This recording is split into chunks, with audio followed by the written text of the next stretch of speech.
शेतकरी बंधू नमस्कार. भरपूर प्रमाणात मोठ्या प्रमाणात खत देऊनही ऊसाचं ॲव्हरेज वाढत नाही. तर त्यामागचं सगळ्यात महत्त्वाचं कारण आहे की तुमच्या जमिनीमध्ये जास्त खतामुळे किंवा युरियाचा वापर केल्यामुळे तुमच्या जमिनीचा pH वाढलेला आहे. जमिनीमध्ये सेंद्रिय घटकाचे प्रमाण कमी झाले आहे.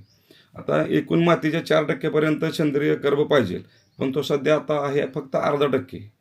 त्यामुळे तुमची दिलेली खते योग्य पद्धतीने पिकाला मिळत नाहीत. तर काही शेतकरी मोठ्या प्रमाणात युरियाचा वापर करत आहेत. तर युरियाचा वापर कमी करून त्याच्याऐवजी अमोनियम सल्फेटचा वापर तुम्ही जर केला, युरिया बंदच करा.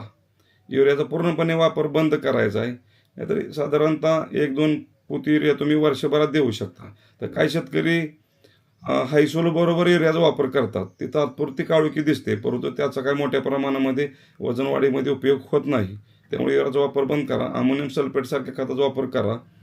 DAP 10-26 सेकंडरी मायक्रोन्युट्रिएंट आणि सेंद्रिय घटकाचा एकत्रित बेसल डोस दिल्यामुळे तुमच्या ऊसाचा उत्पादन वाढीवर नक्की परिणाम चांगला होईल. आता बऱ्याच शेतकऱ्यांचे उत्पादन 60-70च्या वर जात नाही.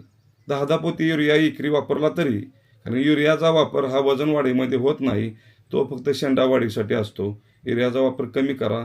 अमोनियमचा वापर सुरू करा. अमोनियम सल्फेटमुळे जमिनीमध्ये तुमच्या पोटॅशची अपटेक क्षमता वाढते, जमिनीचा pH कमी होतो. त्यामुळे 100% अमोनियम सल्फेटचा वापर केल्यामुळे तुमच्या ऊसाचे उत्पादन हे टनेजमध्ये नक्कीच वाढणार आहे. आणि सेंद्रिय घटकाचे प्रमाण वाढवण्यासाठी पालापाचोळा, ऊसाचा पाला कुजवा, शेणखताचे प्रमाण वाढवा, ताकद्यांच्या यासारख्या हिरवळीच्या खताचा वापर करा.